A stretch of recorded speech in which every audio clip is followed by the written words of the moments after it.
Tungjatjeta, uroj të jeni mirë. Dashur miq, takohemi sonte në takimin e radhës për të parë zhvillime të mëdha, të shpejta, të jashtëzakonshme që janë duke ndodhur në botë. Jemi në orët e fundit, në ditët e fundit të këtij viti, në muajin e fundit të vitit, dhe bota është duke zier nga të gjitha anët, ka zhvillime të mëdha. Ballkani po zihen, Serbia po zihen, Europa, gjithashtu Ukraina. Është bërë një takim sot për herë të parë. Ministrat e jashtëm të NATO-s janë takuar të vetëm pa Shtetet e Bashkuara të Amerikës. Von der Leyen ka caktuar $105 miliardë mbështetje për Ukrainën si një sinjal për treguar se do të vazhdojnë edhe pa amerikanët. Ndërkohë, reforma në drejtësi në Shqipëri, Joseph Edward dhe të tjerë senatorë e kongresmen kanë ngritur alarmin në Shtetet e Bashkuara të Amerikës se çfarë është duke ndodhur në Shqipëri me drejtësinë. Ka shumë dosje të nxehta sot. Bazat sekrete ruse në Serbi dhe sulmi i befasishëm i Donald Trump ndaj Serbisë. Përse Amerika po i hakërrehet Serbisë, si ka dalë Serbia e implikuar në mashtrimin dhe falsifikimin e rezultatit të zgjedhjeve në 2024, si doli kjo, çfarë po dalë, cilat janë informacionet më të fundit, ka zhvillime të lahtarshme që do të kenë ndikim të madh edhe në Ballkan. Nga Shtetet e Bashkuara të Amerikës, shqiptarët në mesin e këtij oqeani të dyzuar ndërmjet BAS, SBA-ve që është aleati i tyre strategjik dhe ylli i tyre polar, dhe Bashkimit Evropian, të cilët janë ende të paqartë se çfarë do të bëjnë me Ballkanin, janë ende në mbështetje të kleptokracisë, të hajdutërisë dhe të babzisë këtu në Tiranë. A ka një përplasje SBA-BE në Ballkan? Dhe nga duhet ja mbajnë shqiptarët, që janë një popull europian tek e fundit, i kanë gënjur 34 vjet se do t'i çojnë në Europë. Por në fakt a ishte kjo një gënjeshtër apo jo? A ka më kohë për shqiptarët që ty në Europë? Dhe a është më një ëndër apo është një mashtrim i radhës? Po shqiptarët si do t'ja bëjnë në këtë moment në raport me Shtetet e Bashkuara të Amerikës, Bashkimin Evropian, ku duhet qëndrojnë ato?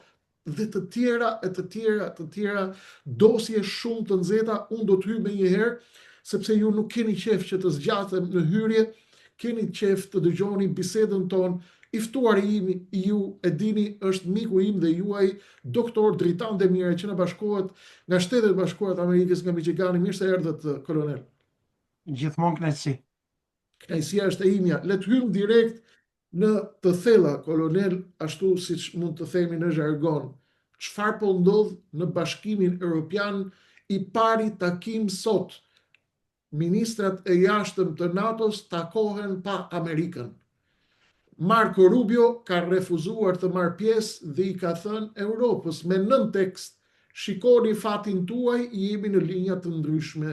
A ka mundësi, i dashur kolonel, ta dekriptojmë me një sy si juaj çfarë po ndodh mes Amerikës dhe SBA dhe Bashkimit Evropian?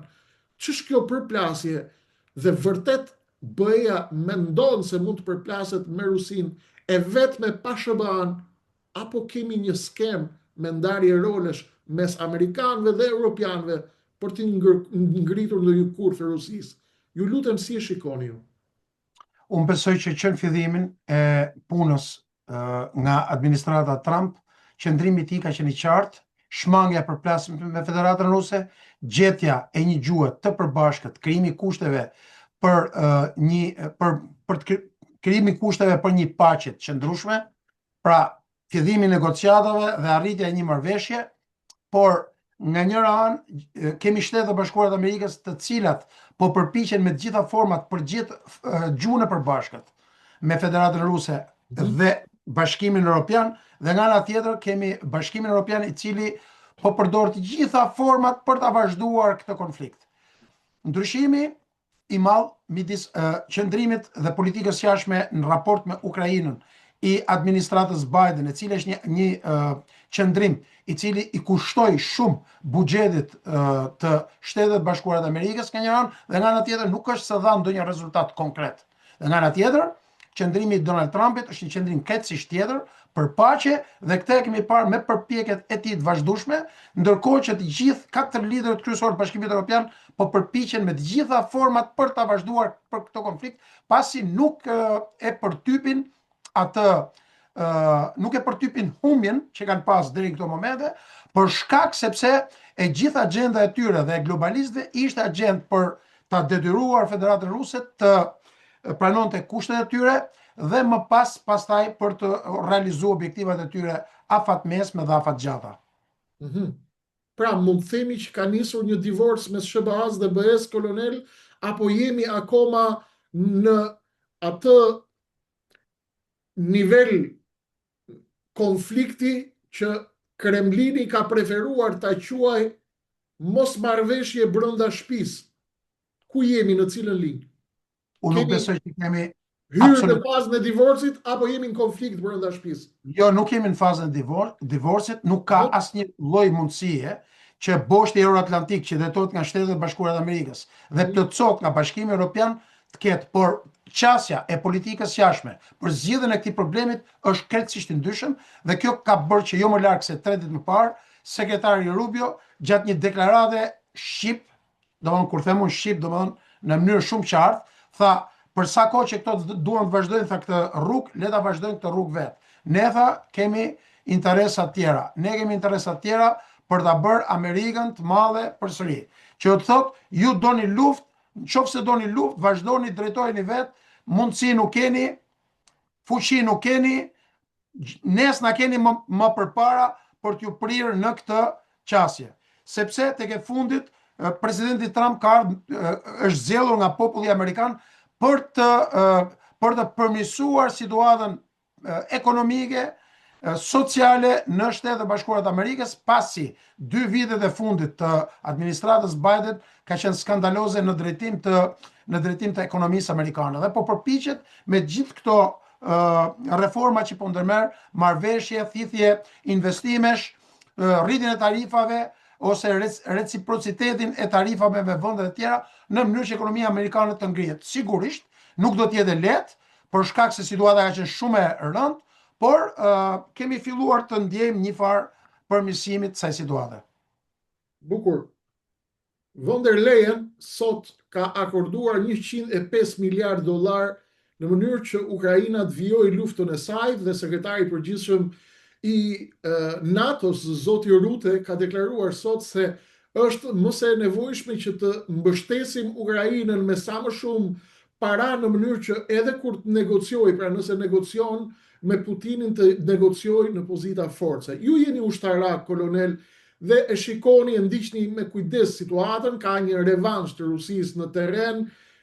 Rusia në asnjë mënyrë nuk pranon armë pushim, por pranon vetëm nisje negociatas pas dorëzimit të Ukrainës. A mendoni si 105 miliard dollarët apo 90 miliard eurot e përcaktuara nga Bashkimi Evropian ose në formë kredie nga bankat europiane ose duke përdorur paratë ngrirë ruse në Europë, a mund të ndryshojnë ekuilibrat në terren? Absolutisht që jo, nuk ndryshojnë ekuilibrat në terren. Pse?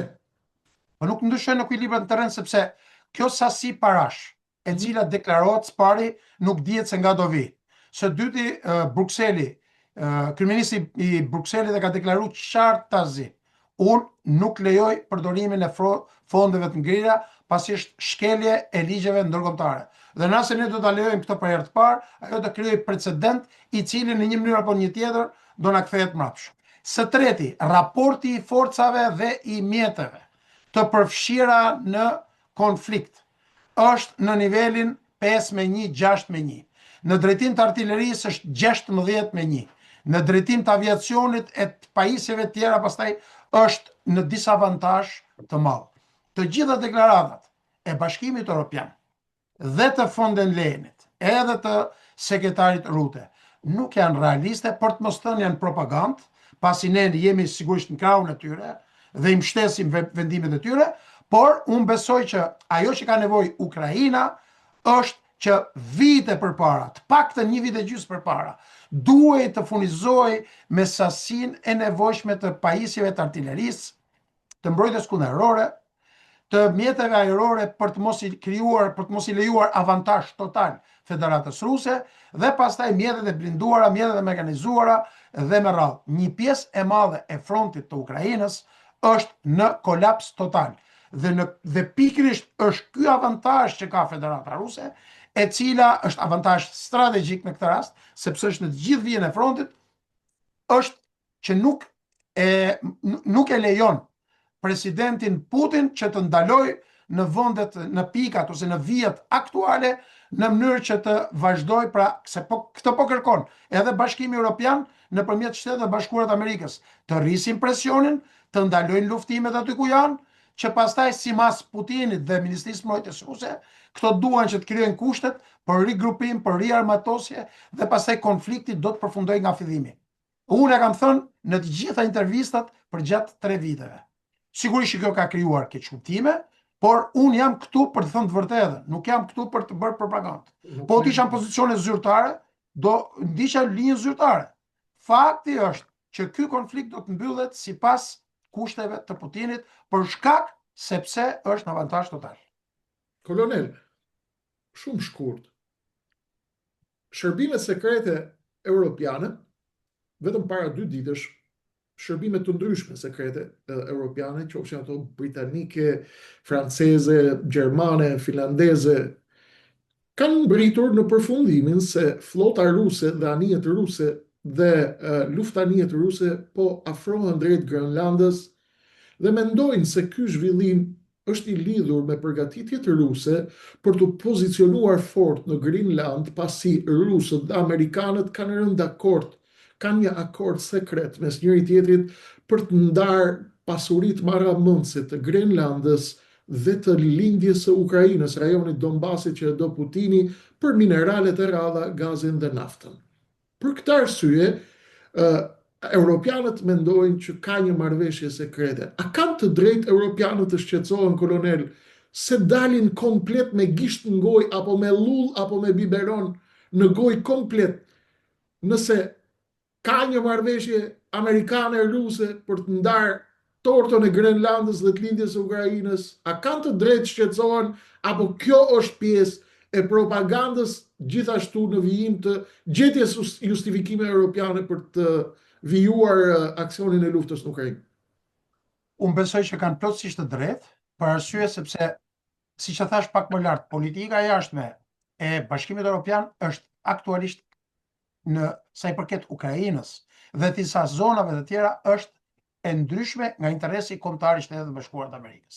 Sa i përket Arktikut, e kemi diskutuar, më duket edhe disa emisione më parë, do të duhet të bëjmë një emision të veçantë në mënyrë që të analizojmë me detaje rëndësinë e Arktikut në dekadat e ardhshme. Dhe pikërisht është Federata Ruse si pjesë e 8 vendeve të Këshillit të Arktikut, i cila ka kontrollin e 53% të Arktikut në nivel global.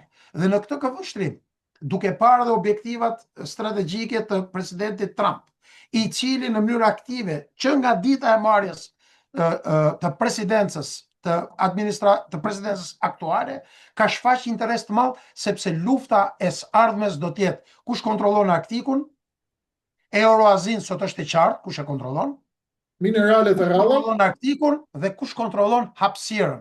Dhe pikërisht në këtë këndvështrim në Arktik, Federata Ruse ka filluar investimin në vitin 2000, që në ditën e parë kur ka hyrë në presidencën në Kremlin presidenti Vladimir Putin, dhe si një njohës i mirë i Arktikut, gjë për cilën ka mbrojtur edhe doktoraturën për rëndësinë e Arktikut në strategjinë e sigurisë kombëtare dhe ekonomike të Federatës Ruse, për gjithë ata që janë studiues të hollësishëm të jetës së diktatorit Putin, e kanë të qartë që vizioni i tij ka qenë i qartë, ka filluar investimin 25 vite përpara. Dhe sot ai është në një pozicion të fortë për shkak sepse spari ka ndërtuar 7 baza strategjike, bazat ka rikthyer bazat e Bashkimit Evropian dhe Bashkimi Evropian dhe Shtetet e Bashkuara të Amerikës plus Kanadan, e cila ka një sasi të konsiderueshme të Arktikut, për ta konsideruar si rrezik dhe kërcënim në mënyrë që të marrin masat që ka marrë Federata Ruse, t'i përshpejtoj, dhe këtu hyn edhe kjo që sapo thatë ju, kemi një marrëveshje e cila, pra kemi një marrëveshje, jo një përplasje. Për të shmang përplasjen, ule në marrëveshje ku secili të dali, si thot në anglisht, win-win. Dhe Europa ka pjesën e saj këtu, apo duhet ta marrësh pjesën tënde sot nuk ta fal kush? Unë mendoj që Europa nuk ka si pjesë, janë disa vende pjesë e Arktikut, siç është Finlanda, Norvegjia, Islanda, Norvegjia, Finlanda, Suedia, më falë, dhe Suedia, por që përqindjet e tyre janë 2-3% dhe nuk është se kanë investu përveç Norvegjisë dhe Finlandës që kanë 2 qendra të luftës malore dhe të luftës në Arktik, qendër në cilën zhvillohen gjithë stërvitjet për luftën, për stërvitjen njësive të NATO-s për konfliktet e ardhshme në Arktik. Dakor, e kuptuam pak panoramën miq, panorama në makro çfarë po gatuhet në lozhat e mëdha dhe në kuzhinat me zjarr të nxehtë tashmë në përbot, dhe duhet ta kuptojmë këtë panoramë që të kthehemi më pas tek shtëpia jonë dhe tek Ballkani që gjithashtu po zihen në temperatura shumë të larta. Kolonel, kam lexuar për shqetësim të intensifikuar të ligjvënësve amerikan këto ditë lidhur me zbatimin e drejtësisë këtu në Shqipëri, dhe më lejoni të citoj në dhjetor, pra brenda ditëve të para të dhjetorit, Keith Self, që është kryetar i nën komitetit për Europën në Komitetin për Punë të Jashtme të Dhomës së Përfaqësuesve, House Foreign Affairs Committee, ka deklaruar se pas 10 vitesh zbatim të reformës drejtësi në Shqipëri, është e përshtatshme të rishqyrtohet nëse reforma po funksionon siç është menduar, po ofron drejtësi të paanshme për popullin shqiptar apo jo. Ai ka theksuar dhe ka vënë theksin se nga rreth 16.000 raste në fillim të reformës kemi kaluar në 200.000 raste korrupsioni sot, duke bërë që qytetarët presin 8 deri në 15 vite për të marrë një vendim përfundimtar për çështjet e tyre. Dhe kjo është një minë me sahat për një shtet të së drejtës. Sipas tij, edhe pse SBA i ka mbështetur përpjekjet për një sistem të gjyqësor të pavarur në Shqipëri, kanë ardhur për një momenti për një vlerësim serioz të asaj që quhet reformë e drejtësisë, nëse ajo po i jep rezultatet apo jo. Gjithashtu, Edward Joseph në 3 dhjetor ka deklaruar në Kongresin Amerikan se në Shqipëri ka rënë zyrtarisht pluralizmi politik. Deklaratë e rëndë kjo, kolonel, dhe vuri në pikpyetje efikasitetin e reformës drejtësi 2 personazhe të rëndësishëm në Senat dhe Kongres vën këtë alarm. Kolonela, nuk ishin amerikanët ata që i ngritën për veshësh 140 deputet dhe i quan në parlament të votojnë këtë reformë në drejtësi? Çfarë po ndodh? U ka dalë amerikanëve jashtë kontrollit? U ka ndalë klasa politike shqiptare Amerikës nga kontrolli? Apo ata duhet të përcjellin sot mesazhe se diku ka çaluar dhe ajo që kanë bërë? Cili është mesazhi që vjen nga ti? Nuk kemi asgjë të paqartë, çdo gjë është e qartë, e kemi thënë madje edhe në këtë platformë. Hajde ta qartësojmë. Të paktën 2 muajt e fundit ne kemi paralajmëruar të dy së bashku që është intensifikuar veprimtaria dhe aktivitetet e diasporës shqiptare amerikane në mënyrë që të ndërgjegjësojnë në mënyrë të veçantë Kongresin, Senatin deri në Shtëpinë e Bardhë. Dhe kontaktet tona, përfshi edhe kontaktet e mia personale, janë kontaktet cilët janë të drejtë për drejta për të informuar në lidhje me problematikat që ka Shqipëria në të gjitha rastet kur na është kërkuar nga aktor shtetëror dhe nga aktor të cilët punojnë për departamente të ndryshme. Dhe pikërisht çfarë ndodh tani? Ju doli këtyre nga kontrolli apo janë penduar? Diskutim që ju ka dalë nga kontrolli sepse agjenda ka qenë agjende Sorosit, agjende cila ka qenë për të mbështet lëvizjet liberale, qeverit liberale dhe individet të cilët kanë qenë pjesë e kësaj agjende. Tashmë nuk ka asnjë sekret, siç është edhe rasti i Mogherinit, siç është edhe rasti i shumë ambasadorëve të Bashkimit Evropian dhe i disa liderëve të Bashkimit Evropian në Këshillin e Evropës dhe në Këshillin e Evropës, të cilët kanë qenë të përfshirë në afera korruptive dhe ju dini shumë mirë që për reformën drejtësisë Shtetet e Bashkuara të Amerikës kanë investuar $10 milion, një pjesë e madhe të cilave kanë qenë të përcaktuara, kanë shkuar në aktor të caktuar, të cilët një pjesë e madhe të cilëve kanë qenë në mbështetje të qeverisë Rama. Pikërisht është ky momenti kur kjo agjendë liberale ka pas përfaqësuesit e saj, siç është kryeministja Brnabić, siç është Vučić, siç është Rama, siç janë ish kryeministri i Maqedonisë, ish kryeministri i Malit Zi, të cilët kanë qenë pjesë e këtyre agjendave, njerëzit e tyre kanë përfituar këto fonde, por nuk janë implementuar për të përfituar popujt përkatës, por për të majtë individ të korruptuar në pushtet.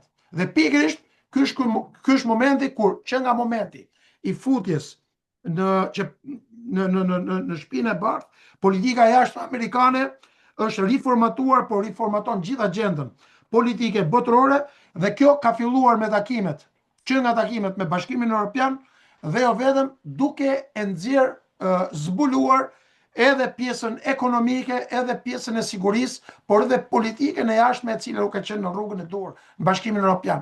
Dhe pikërisht kjo qasje Shtetet e Bashkuara të Amerikës nuk i pëlqen lideruesve të korruptuar të Bashkimit të Ballkanit Perëndimor.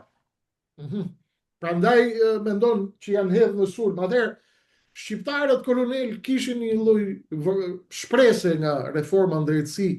A janë këto sinjale që Amerika do të tërhiqet nga reforma në drejtësi, apo do të mbështesë që ajo të zbatohet në mënyrën e duhur, sepse shqiptarët nga atje i kanë syt. Shqiptarët janë tërësisht vetëdijshëm kolonel këtu në Shqipëri, që ka zero mundësi që ata të përballen me këtë klasë politike, e cila duhet t'jap llogari për 34 vjet. Amerikanët kolonel po njoftojnë se duhet të ketë ndërhyrje të ndalojnë të korruptuarit të prishin lojën e tyre, apo po bëjnë një marsh mbrapa? Unë besoj që kjo qasje e presidentit Trump dhe qëndrimet e tij politike të forta kundër agjendave liberale të BE-s kanë qenë qarta që nga takimet e tij me Macronin, me Starmerin, me ish kancelarin me ish kancelarin Scholz, me Ursula von der Leyenin, duke i cili po përpiqet krijojë kushtet që agjendat liberale të Sorosit të largohen nga politika jashtme e Bashkimit Evropian, dhe duhet kemi qartë që kjo politikë nuk ka prodhuar asgjë tjetër vetëm korrupsion cilën e kemi parë në të gjitha deklaratat qesharake dhe të pavërteta sa herë që vinë drejtuesit e Bashkimit Evropian, të cilët konsiderojnë reformat e qeverisë shqiptare. Ne flasim tani në mikro, pra për vendin ton, duke pasqyruar reformat e Edi Ramës si reformat jashtëzakonshme. Ursula von der Leyen madje është e shokuar nga reformat e Edi Ramës, ndërkohë që nuk shikojnë as trafikun e drogës, as largimin e shqiptarëve, as korrupsionin galopant, ku të gjithë drejtuesit e rilindjes janë të krimbur, janë të gjitha hajdut.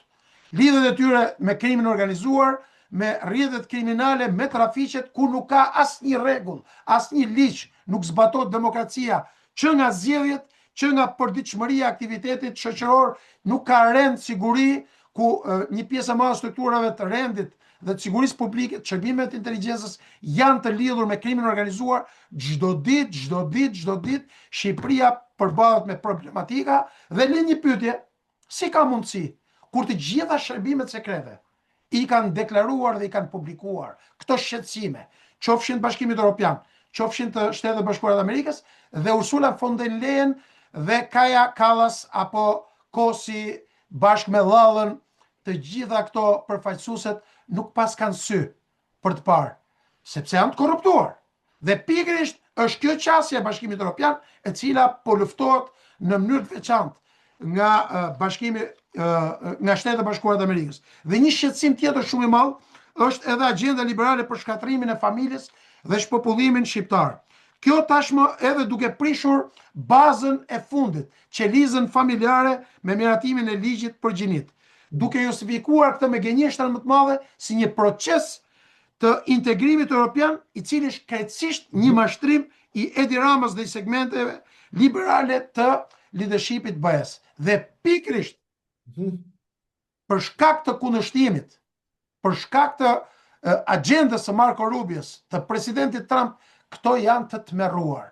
Dhe këtu, kjo është vetëm një pjesë. Pjesa tjetër është ajo që cekëm pak më lart në nivelin geopolitik dhe geostrategjik, ku përsa kohë që ju doni luftë, vazhdojeni luftën. Edhe s'keni këll që ta bëni, edhe nuk na gjuni ne, tha Marco Rubio para 3 ditëve. Kështu që ato janë në panik ekonomik, janë në panik sigurie, janë në panik ushtarak, janë edhe në panik sepse agjenda e tyre liberale, një pjesë e madhe e drejtuesve të cilëve janë pjesë e këtyre agjendave të prishjes familjes, por jo vetëm, janë në panik dhe nuk din ku të futen Krishtik.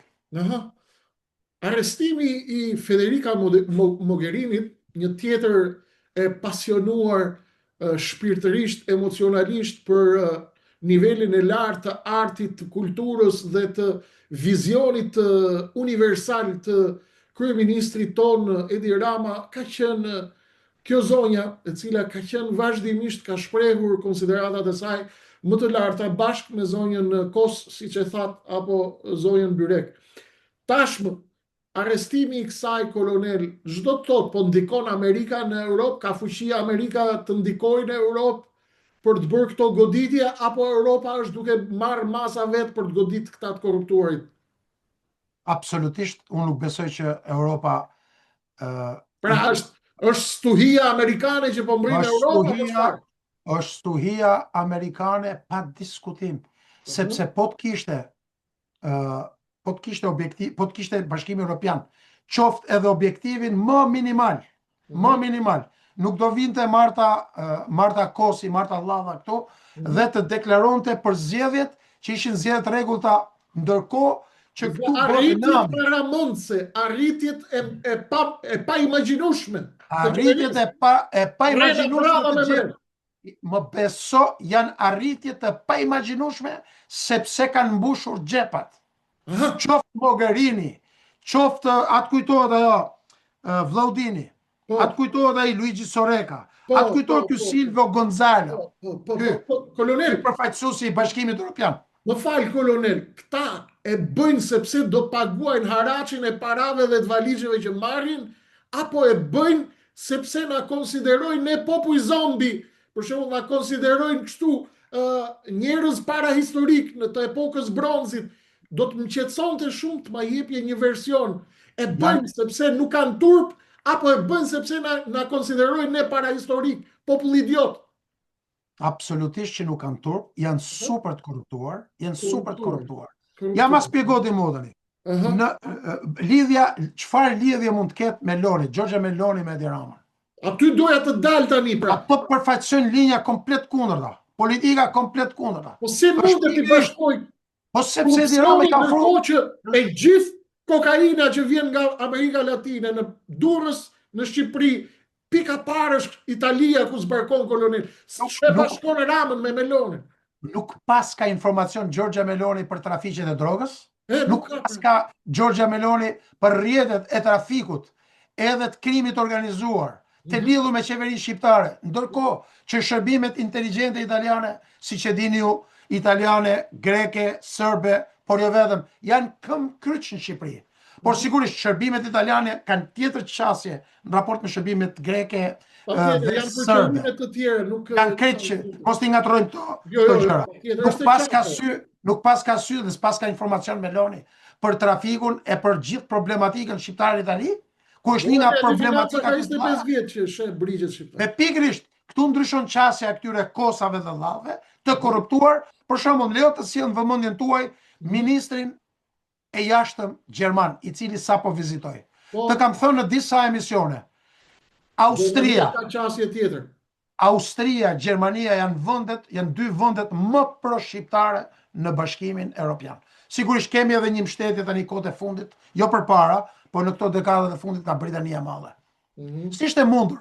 Ministri i jashtëm gjerman vjen dhe nuk takon as Edi Ramën, as ministrin e jashtëm.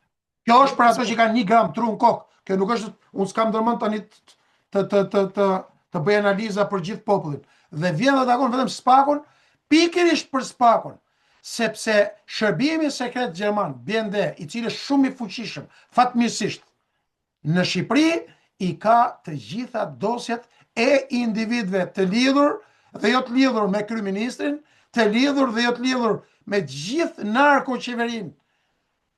Dhe kërkojnë nga Spaku pse nuk po vazhdojnë arrestimet. Për X-in, për Y-in, për Z. Dhe për te modestis, po të them që presioni është aq i madh edhe nga gjermanët, nuk diskutohet nga amerikanët. Vetëm prisni.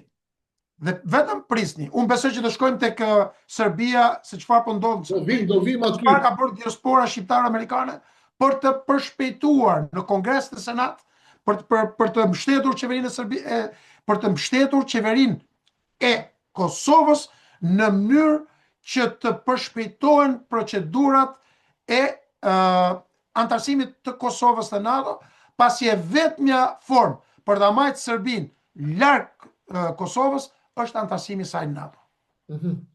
Kolonel, pra kanë rënë maskat. Shqiptarë të dashur, ju duhet ta kuptoni, gjithçka është një teatër i madh me reforma, me drejtësi, që nga ca klane mi shqiptar, dhe ju duhet kuptoni mirë se çfarë po ndodh, pastaj ju e dini vetë se çfarë vendosni.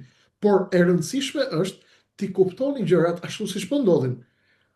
Maskat e gjitha, demokracia, liria, standardet, Europa, kapitujt që ka histori klanesh, sepse kokaina dhe parash. Para, valigje miq. Para, hotele. Shëtitje, eskorta, shoqëri në vajzat bukura. Vere mirë, ushqimi mirë dhe valigje të rënda.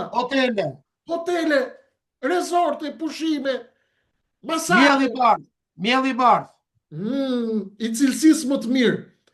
Dhe brenda kësaj për të bërë petulla. Petullat janë të mira shumë, kolonel. Çështja është, të dashur shqiptar, ju nuk është se nuk i dini këto. Ju i dini, por nuk bën asnjëherë keq që t'i zhbiri lojnë dhe t'i bëjmë të qarta gjërat që ju të mos emocionoheni shumë kur shihni lajmet dhe rrenat. Pra, kolonel, ka fillu një luftë e Tiranës ndaj kësaj stuhie amerikane që po vjen drejt Europës, sepse në një televizion kombëtar që ka ndikim shumë Shqipëri, unë po shihja parëmbrëm, drejtuesja e prime time-it, zonja Duma, i tha të ftuarve të saj, kush janë këta amerikanët që na tregojnë neve me prepotencë, me tekst i referohem, se kush duhet vi këtu të investoj dhe të mos investoj, sepse amerikanët bashkë me ambasadën kishin bërë thirrje që bëni kujdes me investimet se do t'i monitorojmë. Zonja me të ftuarit tha ç'është ky Rubio, tha që na bjen kam xhik neve me 28 nëntor, festa jone e pavarësisë, na kujton ne tani krimin dhe kartelen dhe krimin e organizuar. Ç'është ky muhabet, tha zonja Duma, dhe ç'është kjo historik që janë këta amerikanët që me prepotencë kërkojnë për e nesh dhe na mësojnë ne se kush të investoj këtu në Shqipëri. Është një sulm i orkestruar, duan ta nxjerrin tashmë Amerikën jashtë, apo e kanë problemin thjesht se klanet e Tiranës duhet të ruajnë parinë e Tiranës me çdo çmim, kolonel? Janë në panik. Të gjitha më fal 10 sekonda të kërkoj ndjes.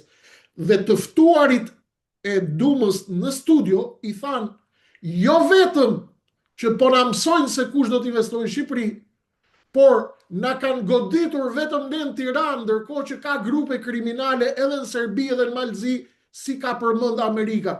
Ku po shkon shigjeta Tiranës, kolonel? Më fal. Atëherë, që t'jemi të qartë me teleshikuesit. E kemi thënë në 10 raste. Pikërisht kjo pyetje që sapo bët ju, vërtetën ato që ne kemi thënë në disa qindra raste. Që ta bëjnë si kur janë në Amerikën. Televizionet shqiptare i shërbejnë vetëm Edi Ramës, sepse të gjithë pronarët e saj përfitojnë nga hajdutëria.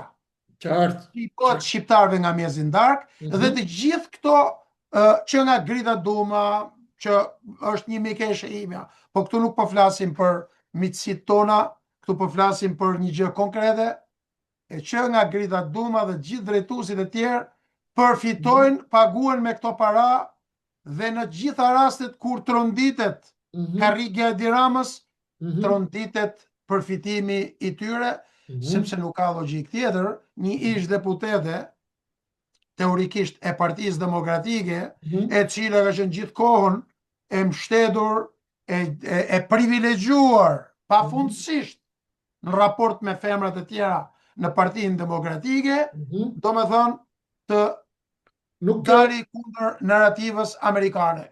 Nuk e kam qëllim vetvetet mere me këtë personazh, kolonel, që të mos kuptohemi. Po flas për narrativën. Unë i referohem asaj sepse ajo ka zë qendror dhe është shumë e pompuar në Tiranë, dhe mua më habit ideja që këta janë gati të bëhen kamikaz për Edi Ramën, deri këtu shkojnë. Pa diskutim që po, sepse kanë bëhen kamikaz, pra. Kanë interesa, të gjithë i shërben Edi Ramës, të gjithë janë në shërbim të Edi Ramës, edhe ato analistë janë shërbim të Edi Ramës, duke gënjur nga mëngjezin darkë, si që gënjejnë këto, kosat edhe dhadhët që vinë nga Bashkimi Evropian, kështu gënjejnë edhe këta se këto paguhen për këtë punë. Dhe janë vetëm 10-15 fytyra atje, që në fakt janë njerëzit më pa dinjitet dhe integritet, që qarkullojnë natë për natë në çdo studio. Sepse qarkullojnë në të gjitha mediat, si mas porosive që marrin nga zyrat e kryeministrisë, njëri bën sikur e shan, tjetri bën sikur e lavdron, dhe të gjithë janë në unison kundra Shtetet Bashkuara të Amerikës. Kuptoj që kanë gjithë. Dhe loja është lujmë ne kundër Amerikës, mbajmë flamurin amerikan, kurse pjesën tjetër do ta godasim, do t'i themi jeni rus, jeni lindje, jeni çfarë do lloj etikete tjetër. Absolutisht. Ne që themi të vërtetat, ne jemi pro rus, pastaj edhe pro kineze, ne që themi të vërtetat dhe ne që ju qerrim maskën me prova. Por me Rusin, po. Prit edhe pak, sepse edhe pak dhe kjo narrativ do të shkatërrohet plotësisht, sepse siç dihet, ju e dini që shkatrimi i një ndërtese të kalbur fillon që nga maja. Në momentin që largohet maja, këto nuk kanë mundësi financimi dhe pastaj shkërmoqet e gjithë kjo piramide kalbur, e cila po shkatron dhe po nxin jetët e një populli i cili villet nga mëngjezi në darkë. Koloneli, i hapëm të gjitha plagët, i hoqëm fashot, tani kur fashot largohen dhe hiqen, rrezikojnë mbi plagë të vinë mizat. Afrohen tyrë lloj mizash, infeksionet janë të mëdha. Shqiptarët janë plagë hapur, kolonel, sot, sepse ne i hapëm kartat ashtu siç janë, ashtu siç i kemi mësuar. Ti themi gjërat edhe nëse do të vinë kundra nesh, ti themi gjërat ashtu siç janë. Vërtetësisht deri në fund. Çfarë duhet të bëjnë shqiptarët në këtë moment, kolonel? Atë janë mbajnë nga Europa që kanë shtëpi këtu, a nga Amerika që po përplaset me burokratë e Europës këtu, vetë nuk kanë fuqi me reagu, janë të kapur, të kontrolluar. Çfarë duhet të bëjnë këta të shkret? E kemi thënë edhe herë tjera, shqiptarët kanë organizohen, po. Duhet të organizohen, duhet të votojnë kundër atyre që i vjedhin, duhet të krijojnë kushtet për forcimin e një opozite të fortë, të riformatuar, me emra të pastër, me emra profesional, me emra që kanë dhënë kontribut kombëtar, me emra të cilët vijnë nga fushat akademike, me politikanë të ndershëm, me politikanë të rinj, jo me njerëz të cilët kanë ardhur në Tiranë nga fshatrat dhe domethënë kanë ambicie të paimagjinueshme. Janë gati të bëjnë të vijnë flakën çdo gjë nga karrierizmi i tyre i tërbuar. Duhet që në Shqipëri të krijohen kushte, së pari të riformatohet opozita, së dyti të ndërgjegjësohet populli krishtik. Unë për shembull asnjëherë, unë kam bërë punën time, kam thënë, edhe ju e keni bërë. Ne s'kemi votuar asnjëherë ata që vjedhin shqiptarët. Ne kemi votuar gjithmonë forcat opozitare, forcat e djatha. Dhe këtu nuk e kam fjalën për partinë X apo për partinë Y, por krijimi një mase të madhe, largimi i kësaj qeverie, e cila me arrogancën më të madhe i tallë shqiptarët të gjitha studiot prime time, dhe pastaj i blen ato me këto deputetat dhe me këto ministrat hajdut të rilindjes, i blen në masë të madhe. Dhe pastaj tallë për 4 vite me radhë, dhe pastaj fajin e ke ti edhe unë. Po, ne kemi fajin sepse ne jemi njerëz të cilët shërbejmë agjendave ndërkombëtare anti-shqiptare, ruso-serbe, kinezo-lindore, dhe këta janë me Amerikën. Çfarë skeçi, çfarë poshtërsie, çfarë ndyrësie, çfarë kërmash, çfarë të ultësh, çfarë imoralësh janë, sa të ndyrë, sa të pështirë, sa të raftar, sa dinak, sa dredharak, sa anti-shqiptar, sa hajdut, sa të pisët, sa të ullët janë. Ata që ju i njihni të gjithë, por i amnistoni sa herë vinë zgjedhjet dhe nuk jeni në gjendje të grumbulloni fuqitë tuaj, ju keni shumë fuqi. Edhe ne bashkë me ju kemi shumë fuqi, por duhet i mbledhim ato. Kolonel, të shkojmë urgjentisht, ka një deklaratë të presidentit Trump në rrjetin social Truth, më lejoni ta citoj, ai thot se nga kompjuterat e Serbisë janë tentuar hakerime për ndryshimin e zgjedhjeve në 2024, duke nënvizuar edhe rolin e Elon Musk në zbulimin dhe pengimin e tyre. Dhe kjo ka bërë që Trump të vazhdoj presionin e tij ndaj Vučićit dhe ndaj industrisë serbe të naftës. A ka mundësi, kolonel, të na shpjegoni çfarë po ndodh mes Amerikës dhe Serbisë, dhe ç'është kjo tentativë e Serbisë për të hakeruar dhe për të manipuluar zgjedhjet amerikane? Nga i vjen gjithë ky guxim Vučićit dhe shokëve të tij sorosian në Ballkan që të shkojnë deri në këtë nivel? A nuk është risk i lartë? Pa diskutim që është risk i lartë. 3 gjëra do të modestisht mendoj që të cekin 3 gjëra. Spari e gjithë kjo luftë e cila ka filluar këto kohë të fundit, po e themi luftë në thojza, e Departamentit të Shtetit është pasi durimi i tyre ka arrit maksimumin.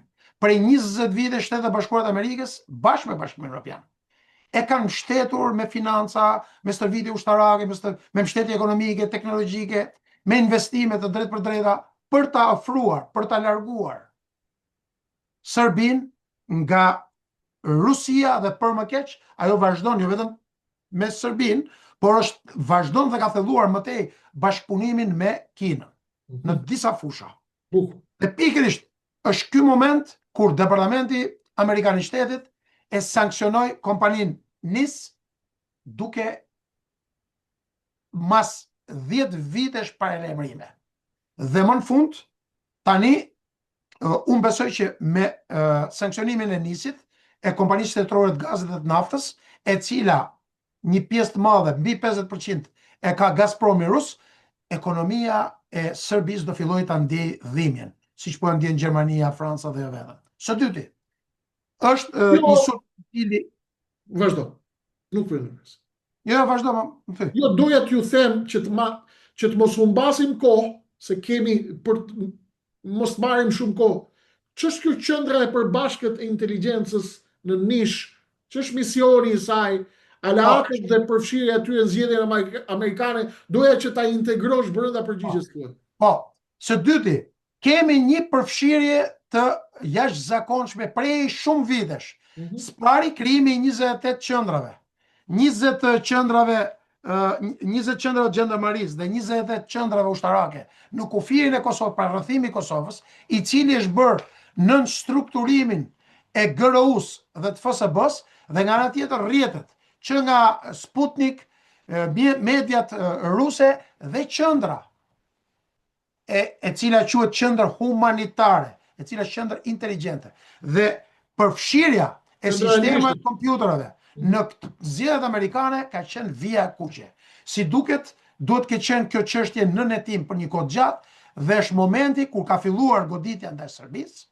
Është një goditje e koordinuar edhe mbi bazën e bashkëpunimit të qeverisë Kosovës me diasporën shqiptaro-amerikane për Shqipërinë dhe për Kosovën, gjë e cila ka filluar të shfaqet edhe në daljet dhe kërkesat e senatorëve dhe kongresmenëve, e cila do të përshpejtohet gjatë muajve në vim, e cila nga njëra anë kemi nisin, sulmin kundër nisit, kemi deklaratën e presidentit Trump dje kundër tentativave për ndryshimin e rezultateve zgjedhore të 24-s, edhe për këtë për cilën i jep kredite Elon Muskut, dhe nga ana tjetër kemi deklaratat e senatorëve dhe kongresmenëve në komitetin e jashtëm, në komitetin e jashtëm, të cilët po kërkojnë nga Serbia për trajtimin e shqiptarëve, duke ngritur lart problematikat për mos lejimin e gjuhës shqipe, për shpopullimin e shqiptarëve, dhe nuk është kjo e rastësishme, sepse kush janë dy liderat që bashkëpunojnë me njëri tjetrin? Kemi Ramën, kemi Vučićin, të dy po luftohet. Njëri po luftohet si pjesë e narkoshteteve, si pjesë e qeverive të cilët kanë lidhje, dhe në javët në vazhdim narkoterrorizmi është informojmë shqiptarët përpara se dalin në publik një pjesë e madhe e këtyre aktivitetet, dhe nga ana tjetër kemi sulmet, pra ka ardhur koha që këto dy persona është marrë vendimi do largohen. Dhe në këtë kemi paralajmëruar të paktën 3 muajt e fundit. Është narkoterrorizmi, është akoma më e keqe se grupimet kriminale, kolonel. Mendoni se kjo stuhi do të vijë tashmë, apo ka mbritur, mund të themi, tek brigjet e Ballkanit, qoftë në Serbi, qoftë automatikisht pastaj edhe këtu në Tiranë? Mendoni që duhet të tremben këta në Tiranë nga kjo stuhi, apo e kanë situatën në kontroll? Mediat i kanë, parat i kanë, oligarkët i kanë, populli është i kapur, njerëzit janë të kontrolluar, pensionistëve të shkretulla nga 100.000 lekë për të blerë në një pul gjeldeti, në një kofë shpule, për të blerë në një salat ruse, në një qiko gozhare për vitri, dhe i gënjen ata të shkretët, çmimet rriten çdo ditë, ku i jep 100.000 lekësh, dhe ata thonë rrof qeveria. Mos po jetoj me ëndra, kolonel, do vi stuhia amerikan. Ka ardhur stuhia, po vjen, do ketë efekt. Unë e di që ju nuk flisni në emër tyre, por situata këtu në Shqipëri është e tillë. A duhet tremben këto apo kontrollojnë gjithçka? Absolutisht, ato jo vetëm që duhet tremb, ato janë të trembur, janë të tmerruar, dhe pikërisht për shkak se janë të trembur, të tmerruar, kanë aktivizuar të gjitha mediat, kanë aktivizuar të gjithë njerëzit që i paguajnë me paratë e vjedhura nga shqiptarët, edhe analistët me paratë e vjedhura nga shqiptarët, me narrativa duke sulmuar drejt për drejt kundra asaj politikës jashtme të Shtetet Bashkuara të Amerikës, të cilët po përpiqen me të gjitha format ta paraqisen Amerikën si gogoli, ndërkohë që Bashkimi Evropian po përpiqen ta paraqisin si pikërisht është Bashkimi Evropian në cilin ne duhet integrohemi. Nga një anë, nga ana tjetër, unë jam i sigurt që gjithë këto persona të cilët kanë shkelur ligjin, kanë vjedhur shqiptarët, dhe për më keq se kaq, janë kundër aleatit ton strategjik, yllit ton polar, që janë Shtetet e Bashkuara të Amerikës, do të përballen me ligjit, sepse tashmë ka ardhur koha që në Shqipëri kërkohet një politikë e re, kërkohen fytyra të reja në përfshirjen politike të Shqipërisë. Pra ju mendoni se me gjithë kontrollin që elitat e Tiranës kanë, me gjithë parat, me gjithë kontrollin mediatik dhe suportin që i vjen nga burokratët e korruptuar të Brukselit, ju mendoni se këta, edhe si ushtarak, por edhe si njohës i zhvillime, mendoni se nuk e përballojnë dot stuhin?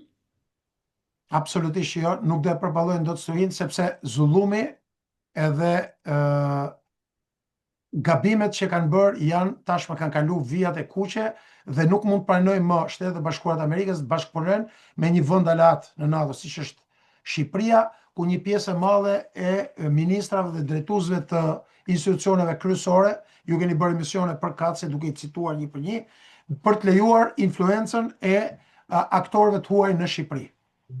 Pra kërkohet një leadership i ri. Dhe ai do të vi. Duan apo s'duan këto. Sigurisht, të gjithë këto oligark, analist, do përpiqen të kapin krahun tjetër. Me herë, ju e dini. Jo, Se si funksionon. kanë filluar tani, kanë bler ata që mbanin fustan, kanë veshur pantallona, që kur të bëjnë hapjen, të mos u duken gjërat. Pra, kanë filluar të ndryshojnë veshjen, kanë ndryshuar të vishen ushtarakisht. Por nuk do të pranohen. Edhe pse do të piqen, janë të identifikuar gjithë. Janë të identifikuar dhe do duhet që kushdo që do të marrë timonin e Shqipërisë në të ardhmen, që e parë që do të bëjë do të shmanget, do të shkëpusi me herë bashkëpunimin me këto njerëz, vartësinë fakt nga këto njerëz, dhe pastaj pra ai që do të vijë do të mendoj për popullin shqiptar. Do të vijë dikush që mendon me të vërtetë për popullin shqiptar. Por duke mos i krijuar asnjë kusht dhe mundësi që këto të shfrytëzojnë $100 milion që kanë vjedhur. Ata dhe familjarët e tyre. Absolutisht po. Përpara se ta mbyllim, kolonel, dëgjuesit tanë të shumët, që na dëgjojnë me shumë kuriozitet, janë dhe të imët, nuk bëjnë sikur na dëgjojnë dhe mbajnë shënime. E kishin merak të punën e rekrutimit të diplomatëve. Mua më intereson shumë kjo pjesë, kolonel, sepse luhet një lojë e madhe këtu, dhe kjo i vë kapak të gjithë narrativës dhe lojës që luhet këtu në Ballkan. Si bëhet ky rekrutimi i diplomatëve, kolonel, dhe si ndikon Serbia këtu në Tiranë? Dhe këtu pastaj përgjigja juaj i tregon teleshikuesve të nderuar se kush e kontrollon realisht Shqipërinë dhe Ballkanin dhe cili është targeti i stuhis që vjen nga përtej oqeanit. Spari Serbia kontrollon një pjesë shumë të madhe, afërsisht 80% të ekonomisë dhe tregtisë Shqipërisë. Pavarësisht se një pjesë e madhe e kompanive të mëdha janë me pronar shqiptar, pothuajse 80% e tyre kanë orientimin edhe e kanë bazën në Serbi. Së dyti, kontrolli i medjave, një kontroll të jashtëzakonshëm, në mënyrë të veçantë mediat e Tiranës. Kanë aktivitet, Serbia ka një fuqi të jashtëzakonshme në mënyrë të veçantë në Shkodër, në Tiranë, dhe sikurse në Gjirokastër, në Sarandë, në Vlorë ka Greqia. Dhe sigurisht kanë edhe politikanët që i mbështesin sipas tyre. Mos të duket gjë rasti ty që Niko Peleshi sa hik nga një pozicion shkon në një pozicion tjetër, nuk po e sulmoj Nikon, por është e qartë se nga mbështetet. Apo Belinda Balluku, apo individ dhe ministra të tjerë që ju i keni analizuar me detaje, por që unë nuk po futem sot sepse ne këtu do jemi dhe do t'i bëjmë cop-cop, duke ju treguar shqiptarëve cop-cop në kuptimin për t'ju treguar shqiptarëve se për kë punojnë, askush prej tyre nuk mbron interesat kombëtare të Shqipërisë. Të gjithë janë atje sepse kanë mbështetje nga vende të huaja, nga një anë, dhe nga ana tjetër edhe diplomatët të cilët përpara se të vinë në Shqipëri apo kur vinë në Shqipëri studiojnë në mënyrë të veçantë, ka pas një procedurë e cila këto 13 vitet e fundit është implementuar me shumë sukses në thojza nga kryeministri Rama dhe nga njerëzit e tij, ju ofrohet çdo gjë sipas dëshirës, mjafton që ata të plotësojnë çdo lloj dëshire që kanë në të gjitha pikpamjet e dëshirave, duke ju plotësuar me shkuma party, me hotele, me restorante, me dhurata, me detajet më të vogla sipas kënaqësive të tyre. Sipas kënaqësive. Kujt i pëlqen peshku, kujt i pëlqen mishi, kujt i pëlqen njalat.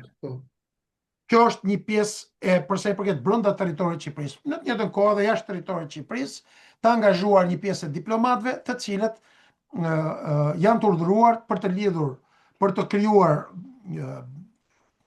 krijuar njohje, më pas për t'i ftuar, për t'i ofruar beneficione, një pjesë e konsiderueshme edhe deputetëve të Këshillit Evropian, gjë për cilën këtë përgjithësisht vërtetës në mënyrë të vazhdueshme e ka deklaruar edhe opozita në ato analizat e tyre apo në debatet e tyre në parlament. Një pjesë e madhe e hoteleve të jugut, po të hoteleve të Durrësit, të Tiranës, janë në dispozicion për të plotësuar nevojat dhe kënaqësitë e këtyre diplomatëve. Kolonel, të falenderoj nga zemra për kohën e shmuar dhe nuk mund të kishte mbyllje më të mirë se kaq. E keqja meriton të bëhet copa. Ne nuk bëjmë copa njerëzit, por të keqen do ta bëjmë copa, sepse është e keqja që nxin jetët e shqiptarëve. Faleminderit kolonel. Ishte kënaqësi. Kënaqësia ishte e imja. Miq të dashur, kaq kishim për sonte. E keqja do të bëhet copa. Diçka e madhe po vjen, të cilës nuk i bën dot rezistencë askush. Duhet vetëm të presim ditët, orët dhe ngjarjet e mëdha që po vinë dhe do të vinë me shpejtësi. Dhe ne do të jemi aty besnikërisht për ju çdo minutë, çdo orë, çdo ditë, çdo javë, për të analizuar përtej perdeve të zeza, përtej mjegullës dhe përtej çdo iluzioni që përpiqen të ndërtojnë mjerisht për shqiptarët për t'i mbajtur të kontrolluar. Duke ju falenderuar të gjithëve për kohën tuaj të çmuar dhe për mbështetjen e kanalit, presim të dëgjojmë komentet dhe sugjerimet tuaja në mënyrë që ne të sjellim për ju shqetësimet tuaja dhe ato që ju doni të dëgjoni në bisedat dhe emisionet e ardhshme. Kaq kishim për sonte. Natë të mirë të gjithëve. Pjesa tjetër ju e dini si gjithmonë, vijë në numrin e ardhshëm.